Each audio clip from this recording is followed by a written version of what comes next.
High সবাইকে। সকালবেলা বসেছিলাম, ওর হঠাৎ করে মনে হলো যে আজকে একটু রিয়াদির বাড়ি থেকে ঘুরে আসি। তো যেমন কথা তেমন কাজ, চলে গেছিলাম রিয়াদির বাড়িতে। তো রিয়াদি গিয়েই বলছে চল আজকে বৃহস্পতিবার, আগে পুজোটা দিয়ে নিই। তো দেখো, এক ঝুড়ি আমরা ফুল নিয়ে, সরি 3 ঝুড়ি ফুল নিয়ে আমরা চলে যাচ্ছিলাম ঠাকুর ঘরে।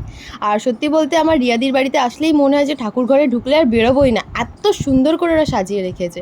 তারপর এখানে রিয়াদি মহাদেবকে স্নান করিয়ে দিচ্ছিল। তারপর আমি লক্ষ্মীর কলসগুলো একটুখানি মেজে ধুয়ে নিচ্ছিলাম, কেন ওর মধ্যে আজকে বৃহস্পতিবার যেহেতু পানের ছড়া, তারপর হর্তকি, পদ্ম ফুল এগুলো দিয়ে সাজাতে হয়। আর তারপর আমি এখানে ঘরটা রেডি করছিলাম।